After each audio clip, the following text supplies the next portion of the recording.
This is Andrew Hembry, COMM 201. This is my informative speech. So, thank you all for coming.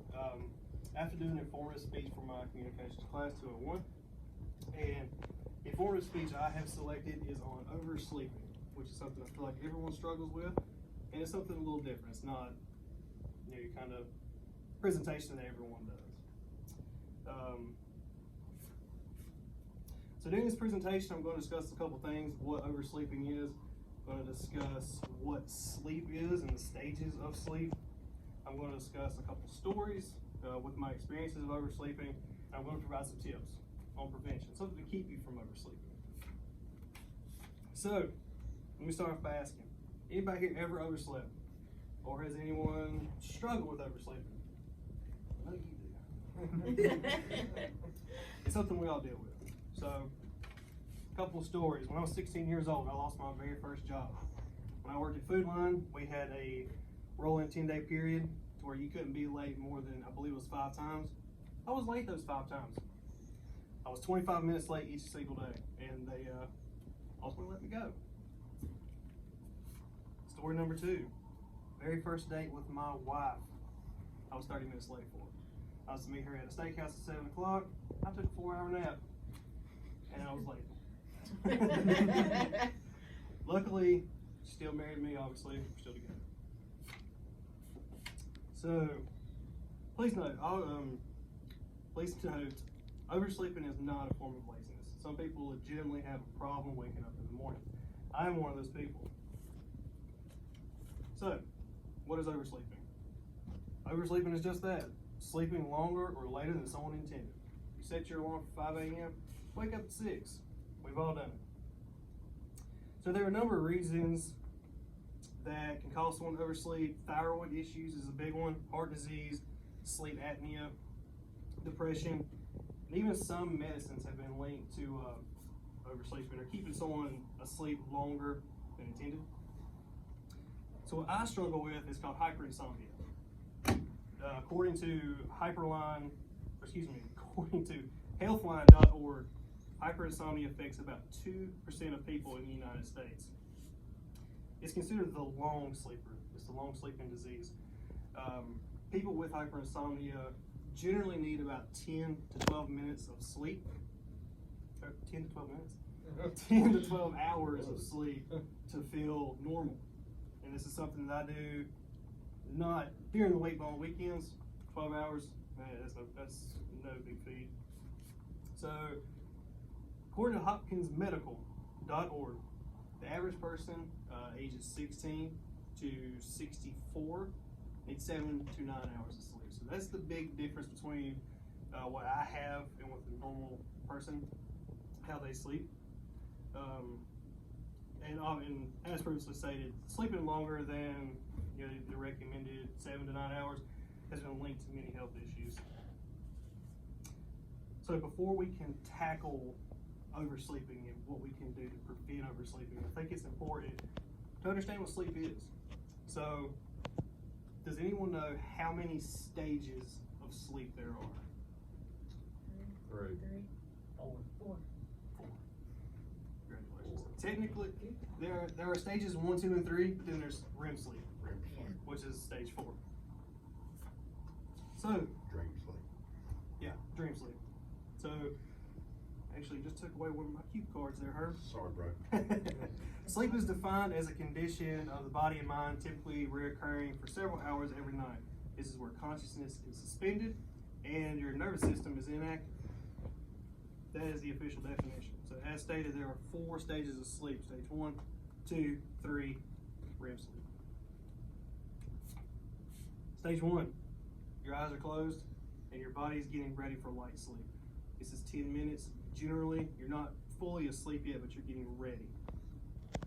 Then you move into stage 2. This is the light sleep. You're technically out at this point. Your heart rate slows down, your body temperature decreases, and your body's getting ready for deep sleep, which is stage 3. Now you're in stage 3. You're in deep sleep. You're like I said, you're fully asleep at this point. Your body is repairing damaged tissues suffered throughout the daily activities. So, final, REM sleep. Does anybody know what REM stands for? crap out of me. So Freeze I had a feeling. I knew you was going to get it first. I don't know why. So, as Herm stated, this is the dream stage.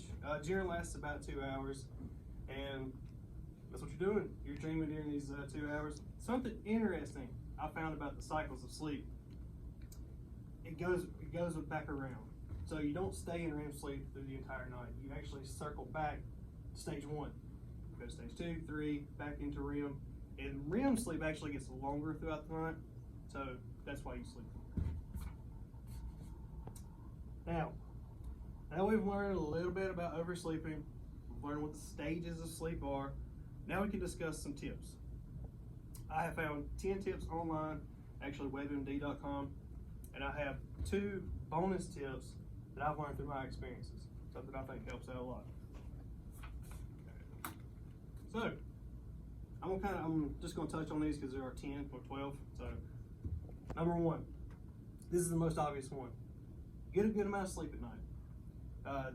It is very obvious, sleeping longer helps you wake up, but it's often the most forgotten.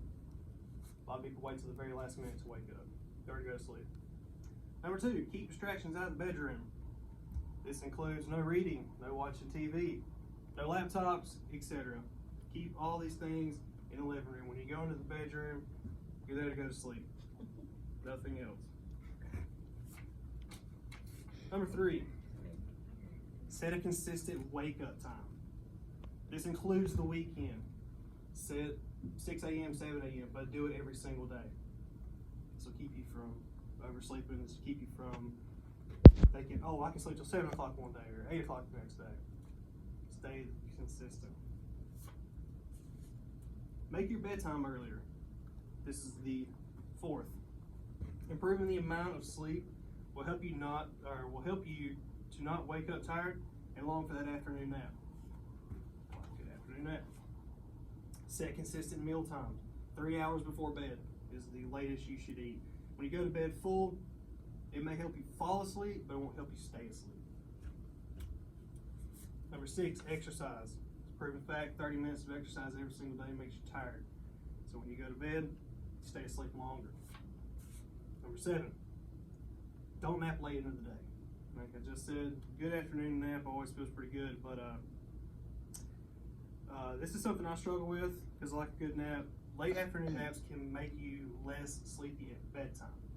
So you'll fall asleep a lot later, sleep a lot longer. Number 8 is have a relaxing bedtime ritual. This can include warm showers. Some people like to meditate, listen to music you consider soothing.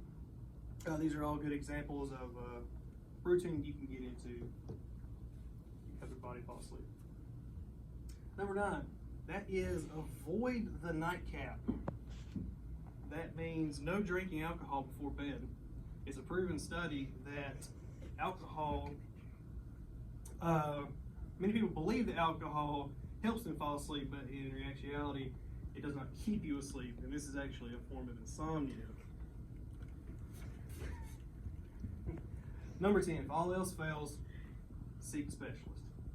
There are a number of tests out there that you can take to see if you actually have a sleeping disorder. I had to do that, and that's where I figured out I had hyperinsomnia.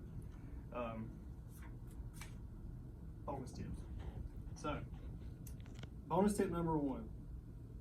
And like I said, these are things that I've learned throughout my experiences, some of the things that I have done that have helped me.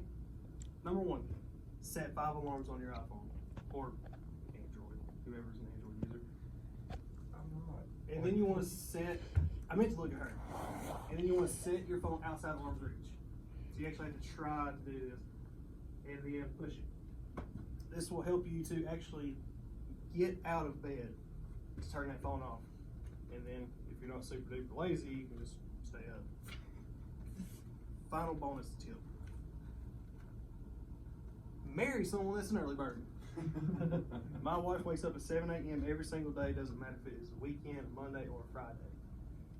Year 2019, I was not late at all at Lowe's, and this is because this woman woke me up every single day. So, in summary, I hope by me discussing my stories with oversleeping, learning what oversleeping is, the stages of sleep, and help with these provided tips can help you guys, better employees, better members of society. Just know getting a better night's sleep can help reduce stress, make you more alert, and help you lose weight and reduce depression. Thank y'all.